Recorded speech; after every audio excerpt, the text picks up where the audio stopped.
Alright, so I had to take a break because they suddenly started making a lot of noise down there. I'm pretty sure they were standing by the front door and throwing stuff into that trailer thing. Yeah, and then suddenly they just chose to fire up a chainsaw at one point and saw down a couple of trees, and there's no cars down there now. They might be done, I'm not sure. Hopefully, if they're just taking a break, it's a longer break than this. Because I don't know about recording with that shit going on right behind my back.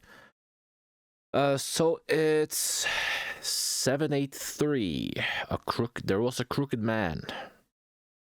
I'm only crooked man. I've heard about the rhyme or whatever the hell, and I played an RPG Maker horror game a long time ago. I'm pretty sure.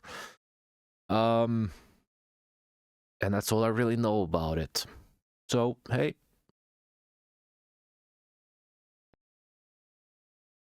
Why does my spacebar suddenly stop and start recording? I don't know what that's gonna look like. Spacebar suddenly stops recording and starts it. It's never done that before, and if that's a thing I can do, then why the hell can I...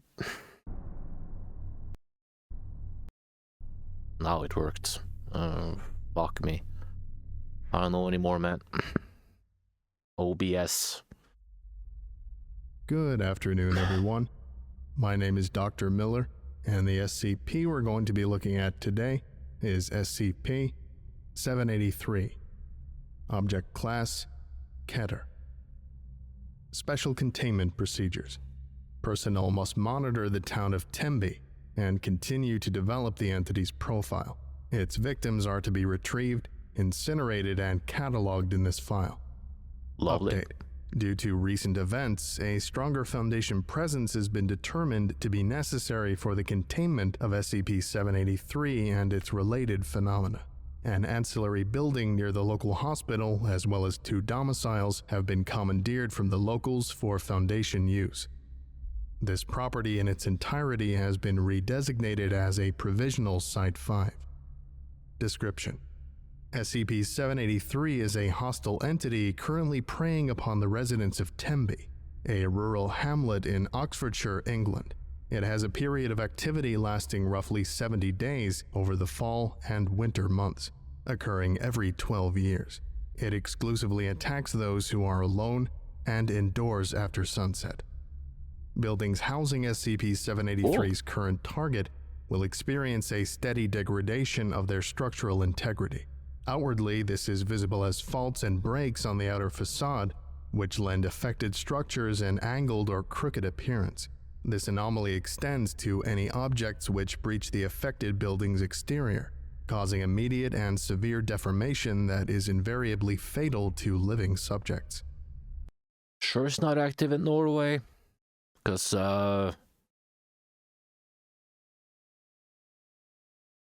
everything they're saying about like the building sounds like my house in a nutshell. Well, my shed. Well, my grandparents' shed that I just kind of live in. To date, personnel have yet to prevent an attack or been able to provide any means of assistance to SCP-783's targets. Due to this, as well as SCP-783's effects on recording equipment, little is known regarding SCP-783's exact appearance and the nature of its anomalous attributes. Victims of SCP-783 attack exhibit gross deformations in their body structure as the result of dozens of compound fractures along their long bones and severely displaced vertebrae. These are healed via the rapid generation of excessive cartilage and osseous tissue. Victims display hyperelasticity of their epidermis and musculature to accommodate the extra tissue, with one subject's forearm extending over 2.4 meters and another having a recorded height of 12.5 meters.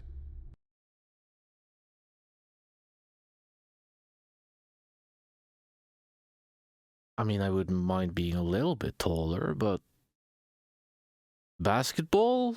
Anyone? The end result of this malformation and elongation are subjects who visually present as being wholly serrated or gnarled. Despite the nature of these injuries, most victims are alive after the cessation of an SCP-783 attack, though they often suffer full-body paralysis or remain in a persistent vegetative state. 27 living specimens have been acquired and placed on life support. They are held in a wing of the local hospital requisitioned for Foundation use. The residents of Tembe are aware of the existence of SCP-783, though speaking of it publicly is considered taboo. Researchers have documented a playground song shared among local youths regarding the anomaly. There lived a crooked man who made a crooked deal. He kept a crooked cane and his catch in crooked creel. He stole a crooked child who cried a crooked squeal, and that little crooked man was broken on the wheel. It's not the one I know, but sure. Incident log appended. A month prior to SCP-783's current period of activity, D-209 was selected from a group of volunteers to live in a Foundation-owned property in Tembe. Audio-video recording equipment was installed throughout the house for observation purposes. The following was recorded on the 43rd day of his stay. Video log. 2234. Second floor bedroom. D-209 is lying upright in bed, reading a novel. Living room. Live feed experiences a jagged vertical distortion in its display. This begins on the left of the frame near the front door and crosses over to the right side towards the hallway. It lasts approximately 23 seconds. 2235. First floor hallway. Floodlights from the window opposing the camera are obscured by something entering the hallway. A similar distortion effect occurs center frame, masking the object. The image quality further degrades before ceasing transmission. Second floor bedroom. D-209 jerks upright, alert. Claims to hear a slow, prolonged scratching sound coming from the first floor. He begins to get up out of bed. Note: SCP-783 manifestation confirmed. Visual distortion taken to be an indicator of SCP-783's physical placement within the house. 2236. Second floor stairs. Image becomes wavy and distorted. Movement can be seen, though the interference is such that no details can be made out. Second floor bedroom. Slow, deliberate footsteps can be heard ascending the stairs. D-209 attempts to open the window and escape, to no avail. 2237. Second floor bedroom. D-209 procures a small lamp from the nightstand and makes several attempts to smash through the window. Second floor hallway. Sudden video corruption affects this feed as SCP-783 moves directly in front of the camera. The image resolves over the span of 33 seconds as it moves farther down the hall. At this point, the only affected area on the recording is immediately outside the bedroom. Second floor bedroom. D-209 freezes. A knock is heard at the door. 2238. Second floor bedroom. D-209 approaches the door, wielding the lamp as a cudgel. He asks for the individual at the door to identify themselves, receiving no response. He then asks Control if any personnel were able to gain entry. Observing personnel maintain radio silence. D-209 braces himself and grasps the doorknob with his free hand. D-209 throws the door open. In this situation, you don't open the door, you barricade that shit. Just an idea. You just, hey, is that any of you guys? No response. Chances are it's not one of them, and you shouldn't open the door. Note: a loud snapping noise is heard throughout the house. All light bulbs on the premises burst simultaneously, including floodlights focused on the property. 2240. Second floor bathroom. Once the camera adjusts to low light conditions, SCP-783 comes into view. It is near the open door to the hallway, motionless. Second floor bedroom. D-209 is screaming, clutching his right arm. It has been fractured just above the elbow and dangles freely. It is observed to swiftly harden, presumably due to rapid bone growth. D209 shouts his intent to escape with his life and charges from the room. Second floor hallway. As D209 runs past the bathroom, a loud snapping noise is heard. D209 falls to the ground and screams for assistance. He reports that his leg had been broken. Note: video corruption instantly begins to affect the kitchen as the sound is made, ceasing in the bathroom. 2245. Second floor hallway. D209 is able to bring himself to a stand. He displays his right arm for the camera, which has been broken below the elbow. It is angled in the opposite direction from the previous fracture. D209 curses observing personnel, but reports that his pain has mostly subsided. He limps towards the stairs. Second floor stairs. While trying to navigate the stairs, D209 trips and falls. 12 loud snaps are heard in rapid succession. Upon coming to rest, D209 exhibits several more fractures in various places along each limb. He screams as they set, and spasms on the landing. Second floor stairs. D209 begins to ambulate. He struggles to crawl, eventually passing out of frame. 2326. First floor living room. D209 can be seen dragging himself into the room. He strains, moving with great difficulty due to his cumbersome limbs. Each arm is estimated to be over 2 meters in length, with several inflexible brakes that inhibit motion around obstacles. First floor kitchen. SCP-783 demanifests. Visual feed clears. 2331. First floor living room. D209 occupies the majority of the living room. His lower legs stretch out of frame into the hallway. He has a hand on the knob of the front door, but the length of his fingers impairs the dexterity required to manipulate it. A scratching sound is audible in the hallway. D209 expresses distress immediately before being dragged backwards forcibly and off camera. He begins to scream. Note: SCP-783 and D209 remain in the hallway for the duration of the night. Snapping is heard intermittently. D209 ceases screaming at 0427. At 0501, a wet suckling noise can be heard, followed by rapid thumping.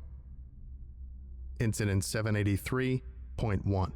Gross. Concurrent with the noises heard at 0501 during the D209 trial, all 27 living victims in Foundation care went into seizure. Despite the fact that the majority were brain dead or wholly paralyzed, they convulsed for several minutes. 2 present researchers were injured during the incident.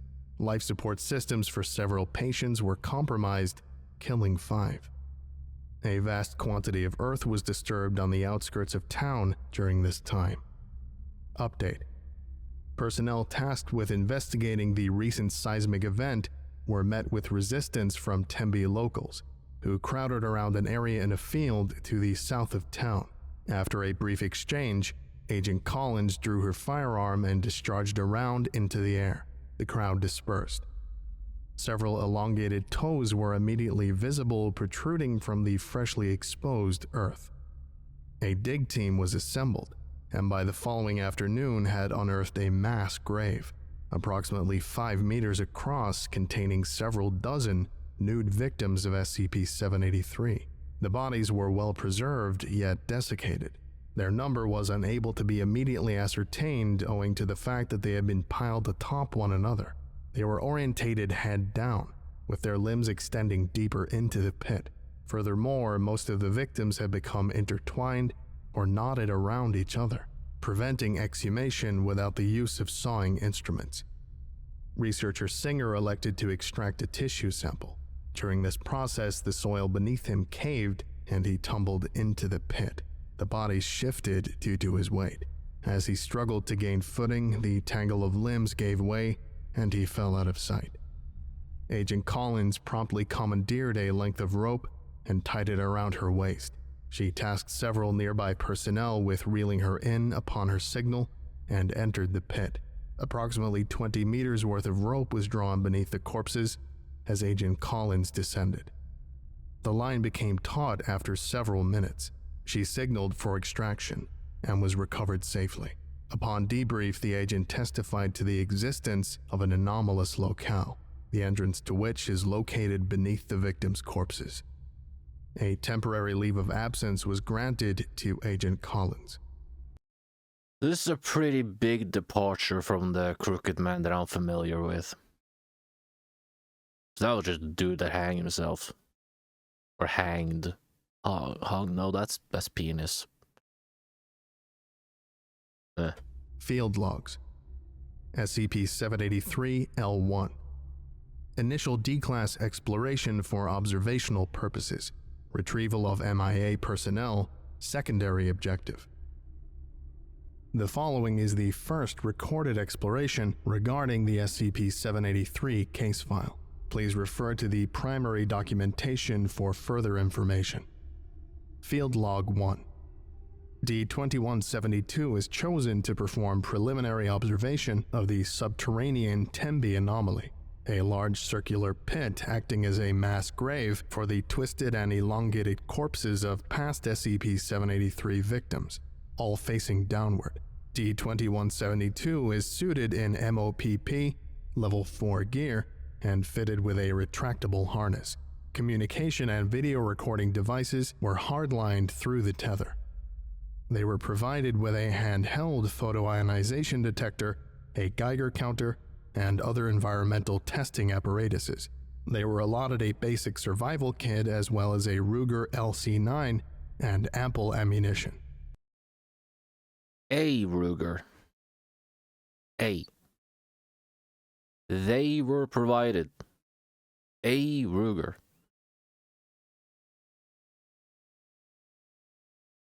Well, it is D-Class. Apparently those are like death row people, so... Yeah. Expedition was scheduled to commence at 0800 local time, but does not begin until 0835. This is due to a minor issue regarding D-2172's personal protective garments. Despite being of proper size for their frame, D-2172 proved incapable of fitting them on, even with the assistance of personnel. Larger gear had to be supplied. Oh, here we go, fat shaming. You know, he's on death row, but fat shaming is not cool. Unless it's me, that's actually quite justified. Transmission begins as D-2172 is being lowered via crane over the pit of SCP-783 victims. They prod their foot into a fold between the coiled torsos of two corpses, which part. They look up and signal for the technician to continue. Visual feed reduces in clarity intermittently as limbs and bodies pass close to the lenses. 12 meters of tether are expended before daylight is completely obscured. D-2172's headlamp activates. Nothing of note can be seen from their position within the knot of corpses. Descent is put on hold when D-2172 begins to thrash. D-2172 becomes insistent that command resume the descent, and at a faster rate. They claim to have felt a hand caressing their back. Probably At true. 18 meters, D-2172 reports a sense of vertigo and expresses confusion regarding the direction of travel. After a brief discussion with command, it is determined that D-2172 had experienced an inversion of gravity. Of course. D-2172 manages to reorientate themselves and proceeds to climb upwards from their perspective in order to continue descent. Ambient light levels begin to increase as 20 meters of tether are expended. Daylight can be seen shortly thereafter. An overcast sky is captured as D-2172 breaks the surface.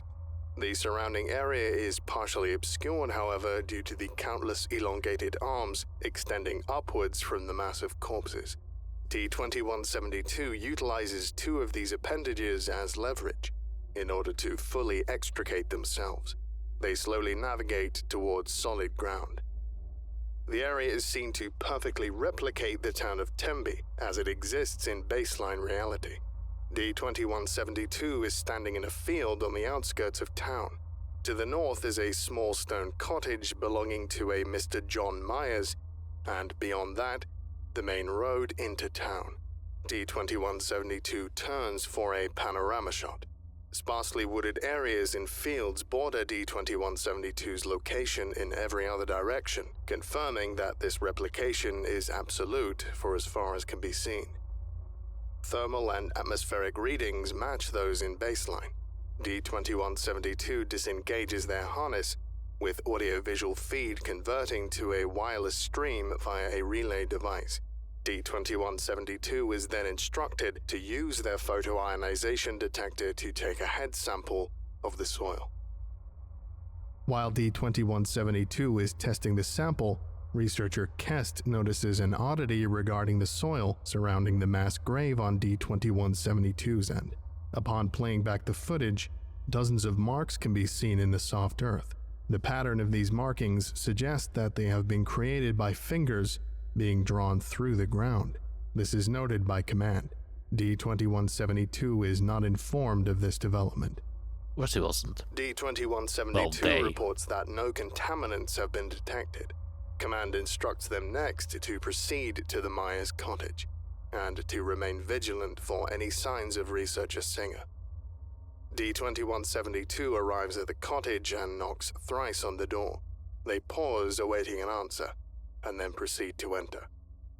The cottage appears to be uninhabited. D-2172 rummages through the first room, finding nothing of note, and walks into the bedroom. On the wall over the bed is a rough sketch done in charcoal. It depicts the upper body of a reclined humanoid figure holding a rod or staff. Its free hand is outstretched above the headrest. D-2172 is instructed to approach and inspect the drawing. D-2172 is hesitant, professing to feel a great sense of unease while in the drawing's presence. They advance slowly. With each step in its direction comes a decrease in the quality of the video feed, which begins to break up. By the time the drawing is within arm's reach, the video feed is obscured by heavy amounts of static. The audio is drowned out by a shrill whistling noise. Before D-2172 can touch the drawing, command orders them to withdraw. They acquiesce and back away. Interference is reduced to nominal levels. D-2172 is permitted to exit the premises and explore the village proper. D-2172 walks in silence for a few minutes before the road sign for Tembe becomes visible. They travel down a bend in the road, where on the ground they find a single work boot. Picking it up and turning it over in their hands, it becomes clear that it matches those belonging to researcher Singer. D-2172 intuits the direction Singer could have been traveling, and points out a nearby home. It is a two-story dwelling with a sizable front lawn, housing a wych elm. The tree is noticeably dead. The ground around it is littered with broken limbs. The front door of the abode is wide open. D-2172 heads towards it. Director Kim, at the time acting as command and overseeing the excursion, requests to be relieved of duty, citing the onset of a debilitating migraine. They are escorted to their quarters by Agent Collins. Know that feel? Researcher Bond steps in for Director Kim. D-2172 crosses the foyer and enters the living room. There are signs of previous struggle. The couch is overturned, as is a small end table. There is a hole in the wall in the bottom of the floor. D-2172 steps over the shattered remains of a tabletop lamp and into the adjoining kitchen. This room is in a similar state of disarray. Dishes, foodstuffs, and appliances that would have been on the shelves or countertop litter the floor leading back to the living room. Most of these items have incurred damage, suggesting that they had been stuck or thrown with considerable force. As D-2172 nears the sink, a small pool of blood can be seen on the floor. There is a clear pattern of cast-off spatter on the walls and counter, with long strokes indicating that an assailant delivered several successive blows with a bladed weapon. D-2172 kneels to take a sample of the blood, and upon standing, a butcher's block can be seen laying on its side next to the sink. All of the slots are filled, save for the one intended for a meat cleaver. D-2172 notes this fact. A series of passive bloodstains leads from D-2172's location and towards a door on the far end of the room. The door is heavily pockmarked and scratched, indicating assault. It is found to be locked from the other side. D-2172 attempts to kick the door in, but only manages to splinter some wood along the doorframe before becoming winded after 3 attempts. They walk back towards the other end of the kitchen, take a deep breath, and charge at the door. D-2172 shoulders the door at full speed, breaching it successfully. Their momentum carries them over the door's threshold, where they panic and brace the wall for support in order to stop themselves from falling down a flight of stairs leading to the basement. D-2172 gains their bearings and is chided for their reckless behavior. Command. Yeah, that actually reminded me of something. Long time ago, I was at some sort of business, like, I don't know, like a 15-minute drive south of here. And I just leaned up against the door. And it wasn't closed. And it opened. Well, it was closed, but apparently they had removed, like, the thing that you move with the door handle. And it was a good thing it wasn't a stair back there. I landed ass first on the toilet floor. Would have been it wouldn't have been good if there were a set of stairs behind there, let me just tell you. Instructs them to enter the basement. After trying, stairs will catch you off guard, is basically what I'm trying to say. The light they can switch surprise which you. Fails to produce a result. They have a brief discussion with command on the merits of documenting the contents of the basement, and they place heavy emphasis on the value of their own life. They are eventually persuaded to continue on threat of being cast adrift. D-2172 activates their headlamp.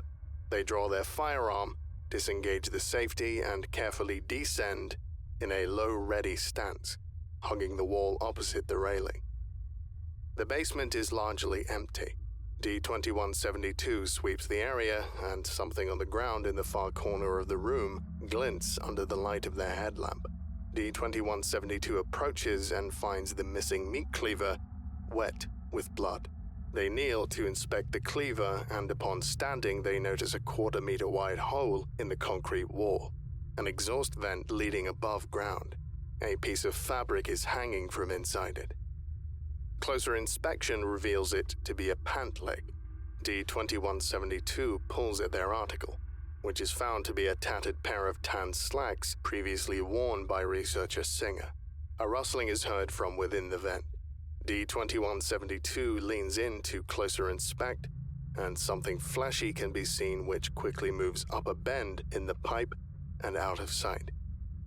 D-2172 promptly withdraws from the premises. Due to the discoveries within the domicile, researcher Singer is presumed to have been killed in action. D-2172 is instructed to travel out of town in order to further document the nature of the area itself and determine its actual boundaries, if any. Little of note occurs for the next 40 minutes as D-2172 travels north and out of town down Tembe's main street. D-2172 is now outside Tembe's town limits, continuing on the main road which now winds through a densely wooded grove of silver birches. This geography remains consistent with that of baseline for the following 2 kilometers, at which point the forest gives way to fields. It is not until a small cottage is spotted ahead that D-2172 expresses concern. They stop and survey the surrounding area, revealing that they had somehow emerged back on the south side of Tembe. D-2172 conveys to command that they cannot see the limbs of SCP-738 victims, which should have been visible extending out of the body pit. They diverge from the path and run towards the expected location of the victims. Upon reaching it, there is a large circular area of overturned soil, and a distinct lack of corpses. There are no signs of D-2172's presence here either.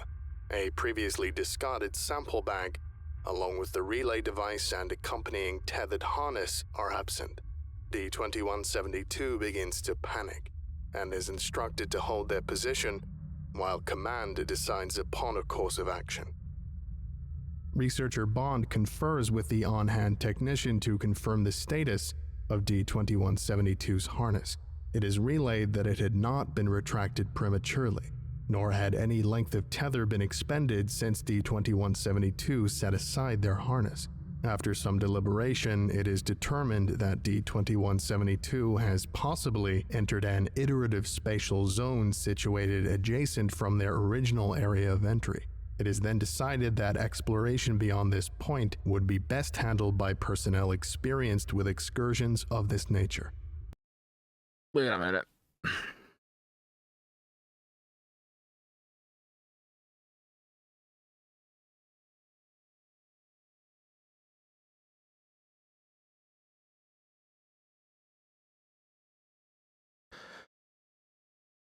You can create, like, there's a language thing here, not a native English speaker.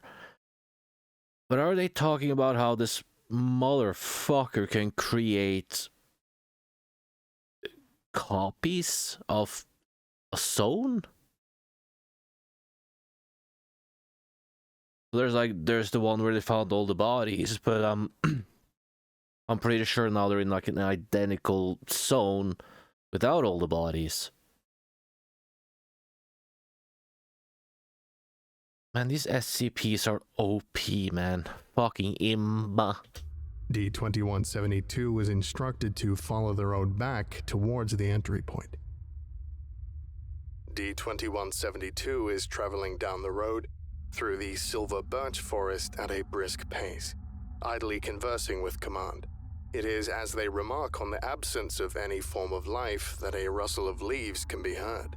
D-2172 turns towards the source of the noise to find the naked body of an elongated SCP-783 victim.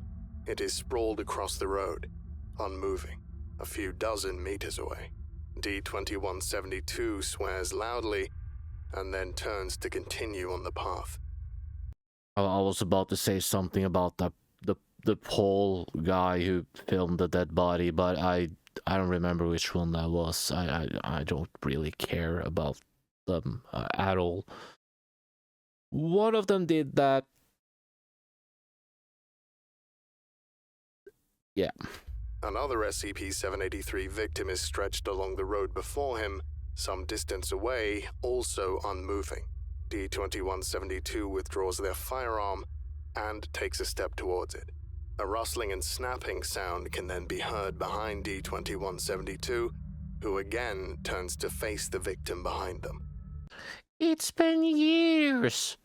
Why you still keep digging that up? Because when you're that fucking dumb, that you first of all film it, and then someone edited it, and then someone chose to upload it, and then they were so surprised when they got into trouble. Even though, really, he just got a vacation. My channel would have been nuked. But, you know, there we go. Although the body's position remains unchanged, it is clear that the trunk and arms had grown and elongated, he deserves it. Twisting and breaking, placing them closer to D-2172's position. More snapping can be heard once again from behind D-2172. They rapidly turn and fire at the SCP-783 victim barring their path, whose neck had elongated and bent such that it placed their head roughly a meter away from D-2172 at eye level. Though several rounds are discharged directly into its face, it elicits no reaction. The snapping can be heard once again from the unobserved victim behind D-2172, who absconds from between the entities by running off the road and into the woods. D-2172 runs for several minutes eastward, ignoring Command's advice to keep the road within view. They eventually stop to catch their breath and recuperate, coming to rest momentarily on a large rock. There is no sign of pursuit from the SCP-783 victims. D-2172 uses this opportunity to reload their firearm. Upon holstering it, they take some time to consume an MRE. They consult with Command on their relative position and determine the proper direction of travel. A moment is taken to alleviate themselves, and they set off. Go piss, girl. The trek is largely uneventful over the next 14 minutes before D-2172 stops. They claim to feel minute vibrations in the ground, coming in short, punctuated bursts, though they are assured that the sensation may be attributable to the unstable region of space-time in which they are in, something that should not be concerning. They insist on remaining still, listening. They inform command of a muted thumping noise coinciding with the vibrations. This is not picked up on audio. They advance carefully, again readying their firearm. Off in the distance, the camera captures a single silver birch tree being lifted vertically out of sight above the tree line. D-2172 does not seem to have witnessed it. As command attempts to communicate this to D-2172, it comes back down through the treetops, much closer to D-2172, and impacts the ground with enough force to shake the ground. It can now be seen that despite its thickness and mottled white coloration, that it is not, in fact, a birch tree. From D-2172's vantage point, it cannot be seen to have any branches, and it extends to a point somewhere above the canopy. D-2172 is instructed to approach and physically inspect it. Before they can act upon this, another such object comes down directly next to D-2172, knocking them to the ground. Once on their feet, they approach the second object. They pause once again to see the faint impression of ridges and grooves running along the object's side, and opposite of it, a flattish, horny nail plate. D-2172 fires at the object and draws blood. It quickly withdraws. A deep, protracted scream emanates from above D-2172. Is it a finger? Breaks into a run.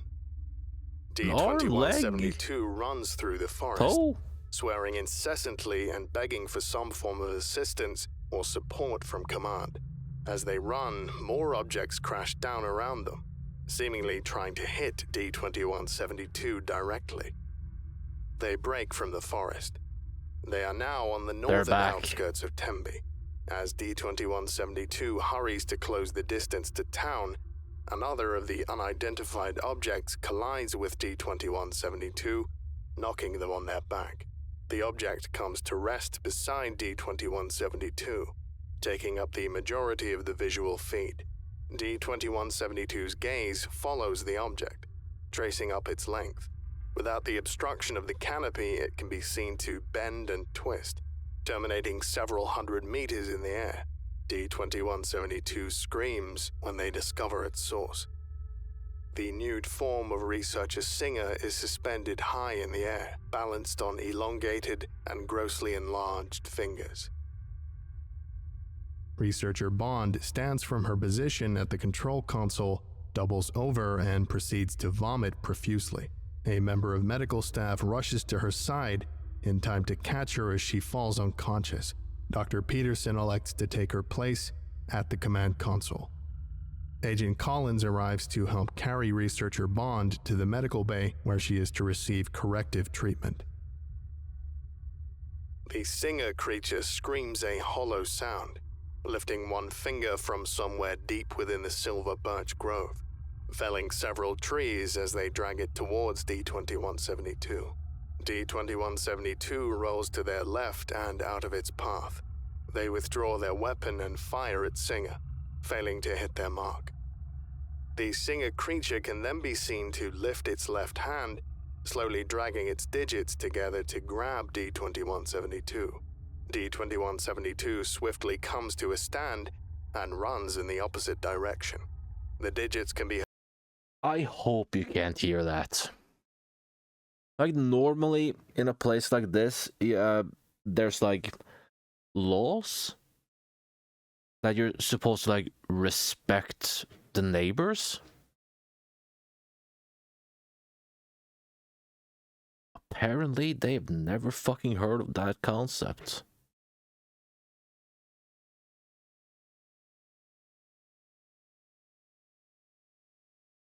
Throw something again so I can see if the mic picks it up.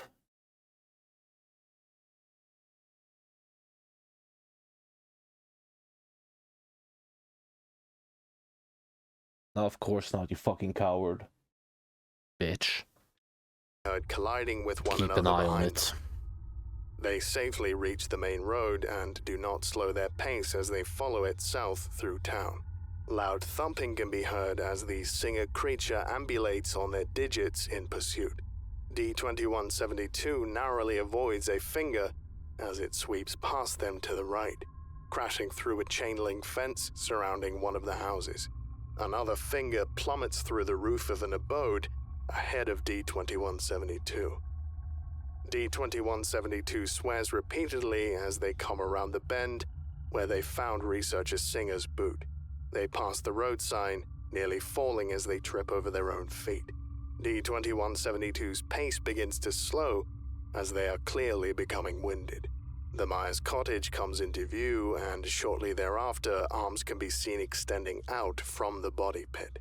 Command encourages D-2172, urging them to reach the pit and assuring them that the technician standing by is prepared to reel them back in. The Singer creature screeches.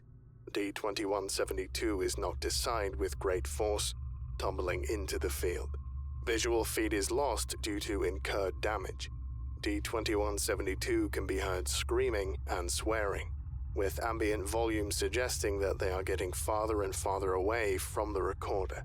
The thumping of the Singer creature's fingers can be heard, becoming more and more distant as well. Silence is recorded for the final half hour. Dr. Peterson orders the termination of the audio feed and declares 2172 as lost. It is decided that D-2172's harness may be recalled for future use. Agent Collins arrives in the control room and discusses the matter with Dr. Peterson. Collins asserts that there is no evidence that D-2172 was captured or had expired, citing an ethics committee mandate on the exploration of non-incursive, extra-dimensional locales. They persuade Dr. Peterson to leave available D-2172's harness.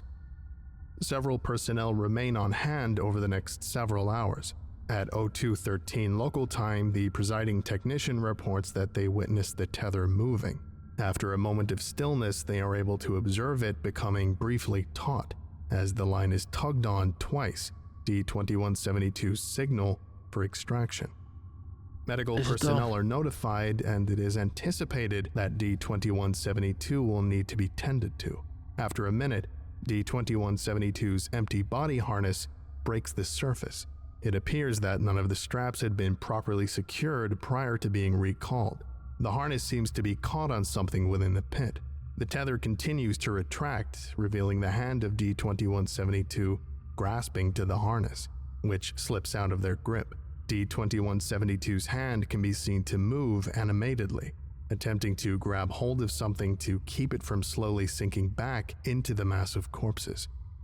D-209 rushes towards the pit, grabbing hold of D-2172's hand moments before it falls out of sight. They begin to sink into the knot of bodies as well. D-774, Dr. Lafayette, and Private Audie quickly come to assist D-209, forming a human chain, and with their combined strength begin to pull a pair of D-Class from the pit. D-209 is successfully extricated, his arms are outstretched, hands still grasping that of D-2172, whose hand comes back into view. As the four men pull, approximately 3 meters of D-2172's forearm are dislodged from the body pit. It begins to bend and snap at several new points of articulation. D-209 lets go. D-2172 is reclaimed by the pit. SCP-783-L2. Special Operative dispatched to further ascertain the nature of SCP-783. The following is a second recorded exploration regarding the SCP-783 case file. Please refer to the primary documentation for further information. Field Log 2.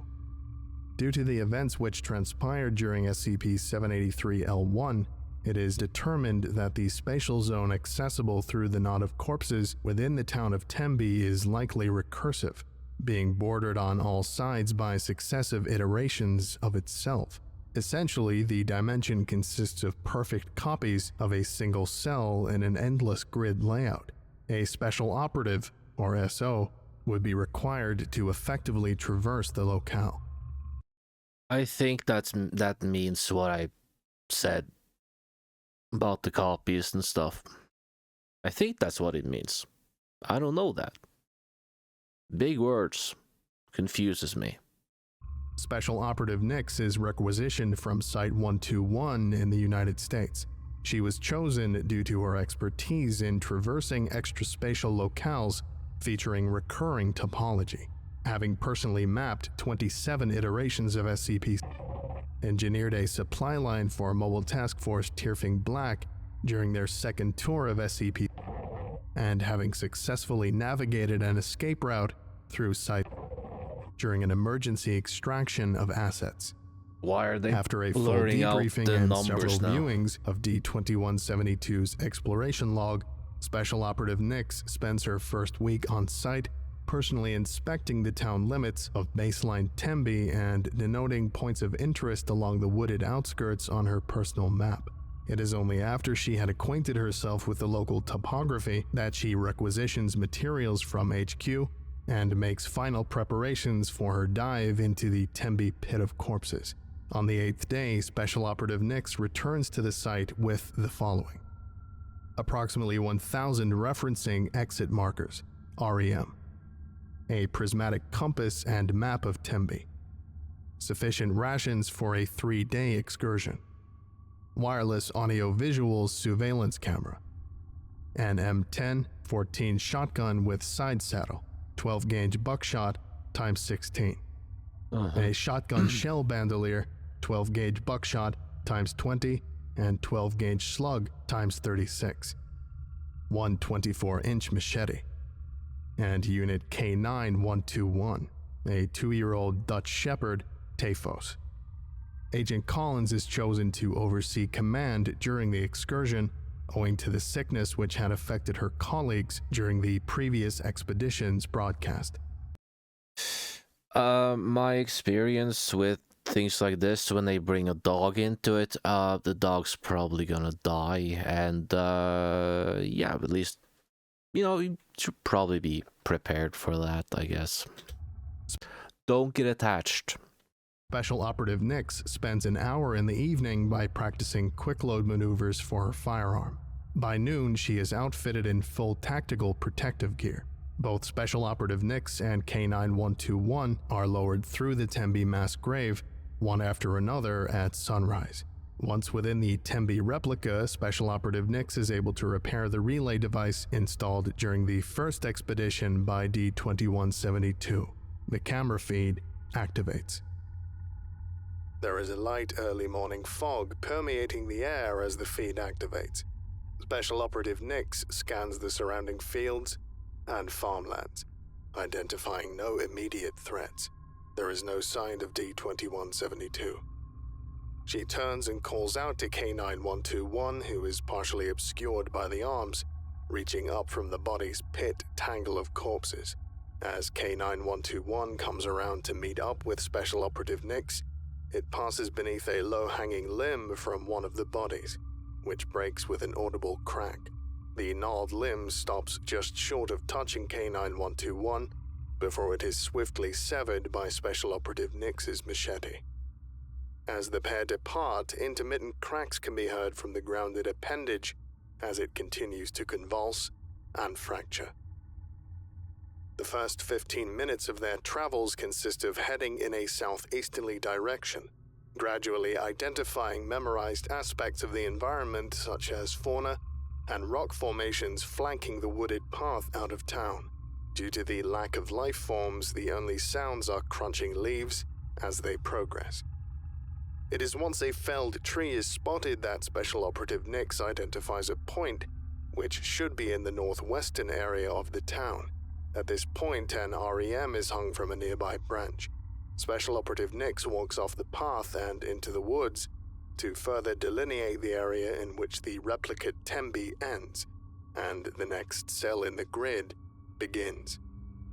Special Operative Nix methodically begins canvassing the woods and cross-referencing her map. placing REMs to delineate the boundaries of the primary zone. K9121 bounds through the woods alongside her during this time, occasionally sniffing the area. 45 minutes pass uneventfully until K9121 pauses, alert and focused on an area off in the distance ahead. Special Operative Nix readies her shotgun, and the pair proceed with caution. Up ahead, a long, gnarled white shape can be seen snaking through the undergrowth and between trees, partially obscured beneath scattered leaves and detritus. K9121 approaches within a meter of the object, before halting at Special Operative Nix's command. Upon approach, mottled white flesh can be made out, as well as varicose veins running across its length. The appendage trails off far into the distance and outside the boundaries of the primary Tembi facsimile on one end. The other end terminates in an average-sized foot nearby. At the beseech of command, Special Operative Nix moves to investigate the foot, which can be seen to sport a colorful tattoo encircling the shin. Closer inspection reveals it to be an oriental dragon, its mouth open and consuming the tail in an Ouroboros. This confirms the identity of the cadaver as being D-2172. Special Operative Nix asks command for orders concerning course of action. I'm gonna be completely honest with you. I don't remember who 2172 was. It's probably one of the people they sent in there. I don't remember which one, but it's probably the one that arm fell back into the hole or whatever. An alarm is set off within the base. Command is notified that Dr. Lafayette has escaped their quarters with— Who the fuck is that? Did I zone out? Am I supposed to know this person? the assistance of D-774. A search unit is deployed, and the residents of baseline Tembi are notified of the fugitives. Receiving no guidance from command, Special Operative Nix states her intention to follow D-2172's limb through the woods and into the next cell in the grid. She calls K9121 to her side, and they begin walking. 3 quick bone-splintering cracks can be heard behind the pair. Special Operative Nix quickly turns, drawing her shotgun to see that the ankle of D-2172 has snapped and twisted such that the foot is raised off the ground and slightly coiled, toes pointing in her direction. K9121 puts itself in front of her, raises its haunches, and emits a low growl. Special Operative Nix backs away slowly. She puts an additional 3 meters between herself and the foot, with no signs of further movement from it. She whistles for K9121, and they continue following the limb. The two follow D-2172's leg for approximately 1.5 kilometers, where it then zigzags up a nearby incline, crossing perpendicular to a dirt path that ascends a rocky hill. Checking her map, Special Operative Nix identifies herself as having arrived at the base of Shallows Peak, Tembi's highest point of elevation, which lay to the north of town. She attempts to radio command to no avail, then reports that she will ascend the hill in order to use the elevation to canvass the area and provide a sitrep. The ascent takes roughly 20 minutes. Dr. Lafayette is recovered by a Tembi constable after trying to enlist the help of local police. They are brought back to the base. Agent Collins leaves the control room in order to aid Dr. Lafayette and ensure he receives proper medical care. D-774 was shot and killed during the confrontation that led to Dr. Lafayette's capture. Their remains are returned to base. Cresting the second leg of the hill, the trail can be seen to lead alongside a rocky wall before ending at the mouth of a small cave. Special Operative Nix notes that this cave does not exist in baseline Tembi. As she nears the entrance, the visual feed degrades slightly. K9121 whines quietly and is assuaged by Special Operative Nix. In between static interference, the cave is seen to possess signs of habitation. To the right, the walls can be seen to have been carved to create small shelves speckled with indiscernible filth. An ancient cast iron lidded pot sits in the center of the room atop a mound of partially burnt petrified wood encircled by rocks. On the left, discoloration in a roughly 3x1 area of the cave's rear suggests former existence of bedding in that corner, long since rotted away. Special Operative Nix takes 2 steps in before stopping short. She looks to K-9121, who remains outside the cave entrance, head lightly bowed and its tail tucked between its legs. Special Operative Nix heads over to K-9121, kneels down and coddles the animal, petting it and commanding it to remain in place. Standing back up, she moves inside to check the shelves. Small bits of wicker, possibly some form of ornamentation, crumble upon being touched. Advancing to the pot, a carving can be seen on its side, which she inspects. She removes the pot's lid and gags. It is shown to be filled with a murky brown pool of stagnant water, within which floats several objects unable to be made out, until Special Operative Nix activates her headlamp and gasps at the sight of over a dozen small bones.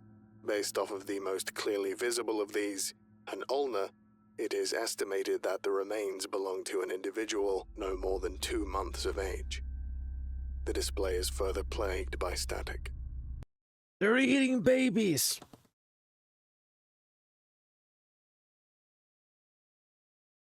You know what? They're fucking business. I don't like kids. Special Operative Nix replaces the lid and sets the pot down carefully. She pauses momentarily, partly stands and staggers, and then proceeds to fall to her knees and vomit profusely. She curses quietly and sniffles afterwards for a minute, obscuring the camera feed as she wipes her face. Looking up, a small nook in the cave wall can be seen at foot level, beside where the bed previously lay. Something small and brown is inside it. Special Operative Nix takes a few deep breaths, then raises to a stand. Static builds as Special Operative Nix crosses over to investigate. She kneels, places her hand inside, and pulls out the object. The visual field is overcome by white noise, though Special Operative Nix can still be heard, who reports finding some form of diary. Flipping through the first few weathered pages reveals little of import. Any content that may have once been present has long since faded. She continues to scan the document when a hollow popping noise rings out. Turning quickly, no immediate threat or change in surroundings is seen. K-9121 begins approaching cautiously. Another sharp, wet pop noise is heard. K-9121 growls at Special Operative Nix and glances about for the noise's source. It sounds off a third time, and the lid of the cast iron pot vibrates as it is struck from within. Special Operative Nix flees the cave. With D-774's remains being tended to by Director Kim, Agent Collins and Dr. Lafayette arrive at the control room. Agent Collins dons the headset and announces her presence to Special Operative Nix. Special Operative Nix has reached the top of Shallow's Peak by the time Command is able to reach her, and relays the events of the previous hour. From her perspective, she is clearly able to see both the replicate Tembi to the east, where she entered, as well as its iterative copy to the west, in the cell she now occupies. In a panoramic shot, a dozen windmills of further Tembi replicates can be viewed far off in the distance.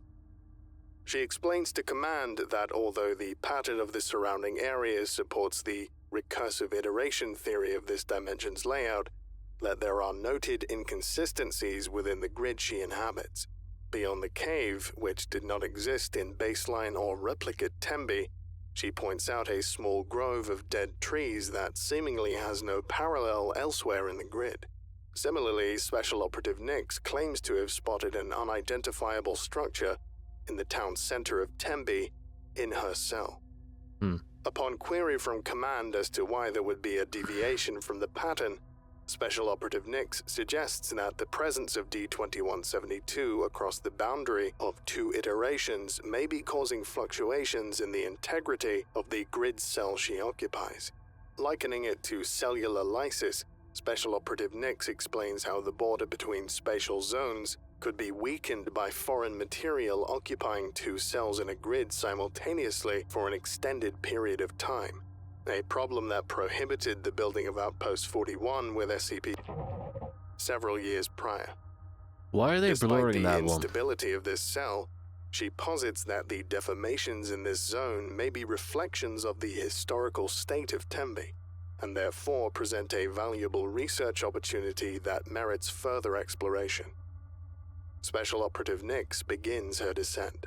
Small cracks and pops can be heard still reverberating within the cave as she passes.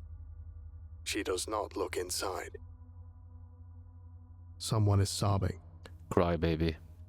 At the bottom of the hill, a path of dead grass and foliage can be seen where previously D-2172's leg had lain. K-9121 sniffs about this area and begins following the trail further into the cell, in the direction of the next Tembe. The two travel at a steady pace, with Special Operative Nix checking regularly behind them as they progress. The forest slightly darkens as cloud cover obscures the sun. A sharp report of bone snapping echoes in the distance. Special Operative Nix holds her shotgun in a low ready position and double-checks the safety. Another crack. The splintering of bones sounds off repeatedly from an indiscernible source as Special Operative Nix levels her weapon, attempting to follow the noise. Another crack. Small branches and leaves fall and flitter about as the foot of D-2172 emerges from the canopy. Dangling from above, it quickly twists and breaks, turning to face Special Operative Nix with its toes. It is immediately met with 3 rapid bursts of buckshot. The appendage dangles loosely, dripping blood from its shredded remains. The foot is almost entirely destroyed, consisting of chunks of flesh suspended by the ankle, with only the posterior and anterior digits remaining. It lolls to and fro from the concussive force of the shots, swaying impotently. K-9121 snarls and barks at the appendage. Special Operative Nix keeps her weapon trained on it as the two work to carefully circumvent it. It is as they pass it that the appendage swiftly plunges into the ground, trailed by several meters of leg. The appendage is swollen from countless fractures across its length, giving it dozens of points of extra articulation. Special Operative Nix breaks into a run as the coiled mass begins to shift. The two barrel through the forest, K-9121 in the lead, leaping and dodging over obstacles in the terrain. Behind them, a furor of rustling and banging can be heard as the leg bursts through the foliage and violently rebounds off trees, tearing through the woods in pursuit. Special Operative Nix takes a sharp right, then a left, followed by another right, in an attempt to carve a path that would have D-2172's leg caught up and tangled between the trees. As K-9121 continued on a more direct route towards town, Special Operative Nix is now alone. There is a crash as the appendage ricochets off a nearby tree to her right, with the remains of D-2172's foot shooting perpendicular across her path, barring progress as the length of leg snakes behind it. Special Operative Nix transitions into a low slide, avoiding collision, and fires into the flesh of the leg. The leg convulses as she rolls, raises to her feet, ducks beneath the limb, and breaks off running. After 5 paces, the feet shakes as she is struck from behind and falls face first to the ground. Quickly coming to a kneel, her shotgun can be seen laying several feet away in the brush. As she begins to crawl towards it, there is a quick flash of mottled flesh across the feed. The limb crosses in front of her once, twice, 3 times. Special Operative Nix groans as the appendage warps around her. Looking down, it is clear that her arms are pinned to her sides. Her machete lay at her hip, inches from her grasping hand as she struggles. The leg pulls back, twisting in on itself ever further, coiling about her like a snake, jerking the feet about as she is spun backwards into its many folds. The twirling ceases, and Special Operative Nix screams as the limb tightens around her. The remains of D-2172's foot comes into view. It hovers before Special Operative Nix. There is a pair of cracks as the remaining pinky and big toes splinter and fracture, forming two sharp prongs that pinpoint her face. It rears back momentarily before it launches forward. Just as it is about to strike Special Operative Nix, there is a flurry of motion. K9-121 leaps from off-camera, catching D-2172's foot in its mouth. The limb writhes as the animal wrestles with the appendage.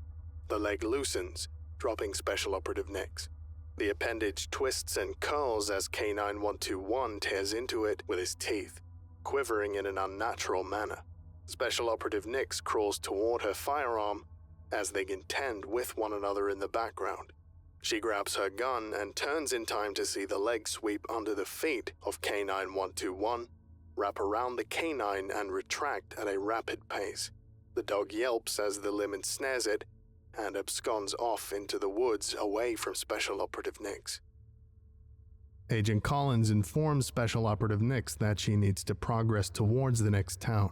She is advised to not follow the limb and to consider the animal a lost asset. Ignoring command, Special Operative Nix charges after the fleeing leg. Damn right. The knot of flesh wrapped around K9-121 shreds a path through the forest, ripping through the brush and felling some of the smaller trees. Special Operative Nix curses and pants as she chases after it. The leg begins to draw itself upward to pull the animal's weight up alongside it and out of sight. As it drags itself away, the mass becomes caught up between a pair of trees positioned beside one another. K9-121 whimpers as the leg constricts in an attempt to squeeze through. Special Operative Nix catches up, discarding her shotgun and lunging forward with a swift blow from her machete. There is a high-pitched shriek in the distance. She strikes it again and again and again. She bellows a long scream as she viciously assaults the leg, cutting clear into the flesh and revealing bone. She hacks and chops and shouts as the dog whines and attempts to free itself. The leg ceases its attempts to pull through the trees and instead raises sharply upwards, knocking Special Operative Nix away. The cries of K9-121 can be heard above her before trailing off into the far distance, out of earshot. Someone is sobbing. Special Operative Nix screams in anger. She stands, shouting threats off into the wilderness after the leg, crying out for it to return, swearing retribution. It takes several minutes for her to calm down. She radios command, asking for help to hunt the leg of D-2172, and is denied.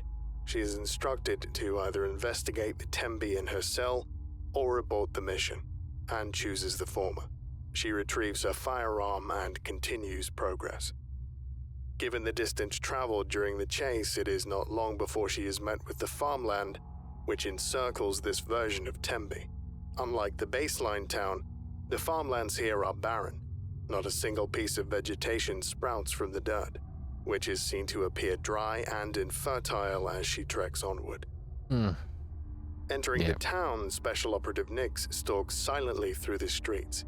She rounds a corner, peering into the general store as she passes, revealing several SCP-783 victims pressed up against the plate glass.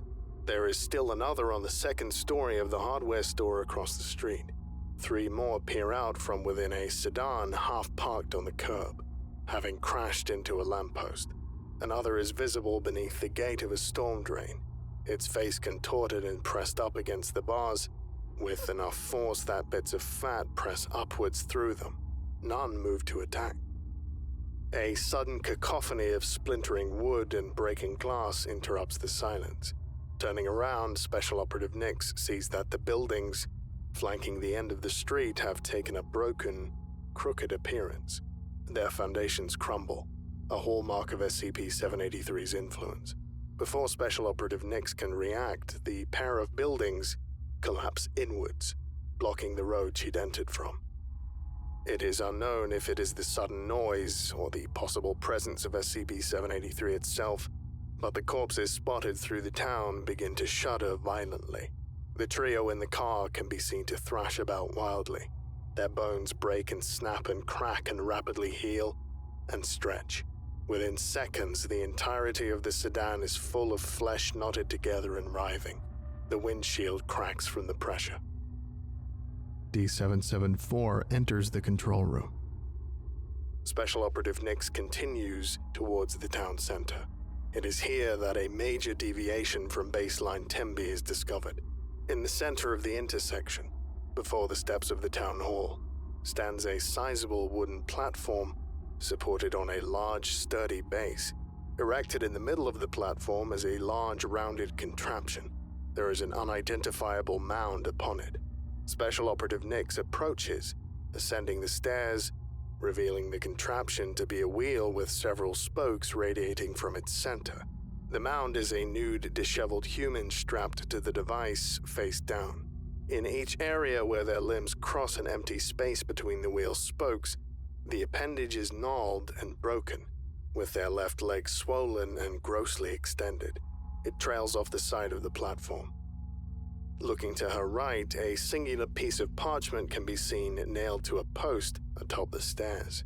The document is a sensationalized proclamation of guilt, identifying an individual by the name of Hinger Woonibald.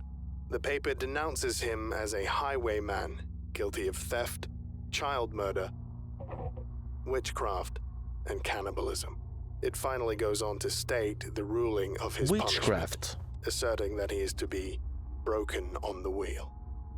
Special Operative Nix confirms with command that they have a clear capture of the paper's contents before she casts it aside. She takes a moment to retrack her shotgun with slug ammunition and moves towards the macabre display. Prodding the corpse with the barrel of the gun elicits no response. She deftly circles around to its front to get a look at its face. Kneeling down, the visage of D-2172 comes into view.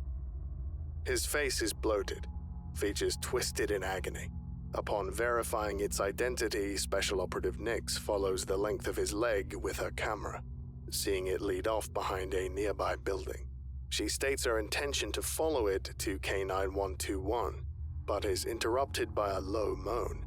Turning back, the corpse of D-2172's eyes focus on her. She reels backwards and discharges her weapon. Due to the close proximity, the shot removes the upper part of D-2172's head. Bet the motherfucker's still alive. Seethes as she stands and fires the next 2 rounds down into its trunk, causing D-2172 to spray a torrent of blood from the remains of its mouth. Special Operative Nix recoils as she is coated in these fluids, stumbling back. There is a sickening crack as the lower jaw of D-2172 contorts and lengthens along the right side, and another snap as the left half breaks and extends. 3 more cracks see the jawline widening and lengthening. It lashes out as she attempts a quick load, just missing her face and spraying yet more blood that obscures the feed. The sound of Special Operative Nix hurriedly descending the staircase is heard. While there can be seen to be movement on the camera feed, no details are discernible. The next several minutes consist primarily of audio as Special Operative Nix evades and combats the ever-breaking jaw of D-2172. All that can be heard are her shouts and cries, the breaking and splintering of bone, and the sound of rent flesh as Special Operative Nix fends off the attack with her machete. In the midst of the struggle, a lone shotgun blast rings out. The weapon can be heard clattering to the ground before all falls silent. Yeah. The feed is darkened as Special Operative Nix rubs the camera, clearing it to the best of her ability. It will remain smeared for the remainder of filming, but the aftermath of the struggle can be seen. The jaw of D-2172 stretches from his corpse and crisscrosses through the intersection. Blood blankets the majority of the area, and several teeth are visible, having been knocked from the gum line. Special Operative Nix is panting and heaving. She looks down, revealing that she'd lost an index finger on her right hand. She swears as she covers it with her free hand in an attempt to stem the bleeding. She canvasses to the ground for the lost digit, which is then spotted laying several feet away. As she rushes towards it, it seizes and wriggles, snapping and beginning to elongate. Special Operative Nix turns to retreat, dipping down mid-run to grab her firearm as she flees. Despite prodding from command, Special Operative Nix does not return to the execution platform to scour for more evidence. She instead rushes along the length of the leg trailing from D-2172's corpse. She curses over the radio at Agent Collins, casting her helmet aside.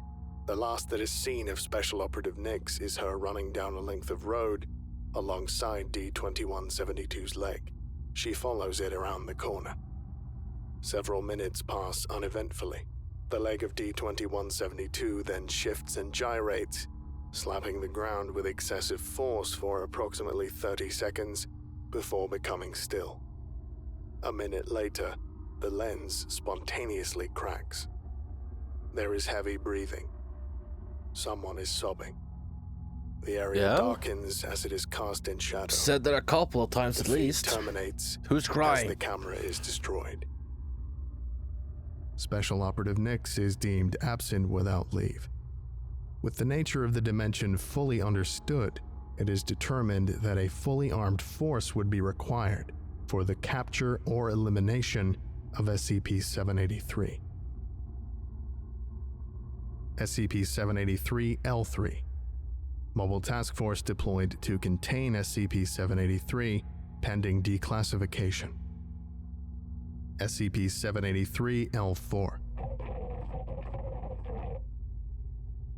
Thanks for your input. Okay, this concludes today's lecture. Thank you for listening, if indeed you still are, and you are all dismissed. Goodbye.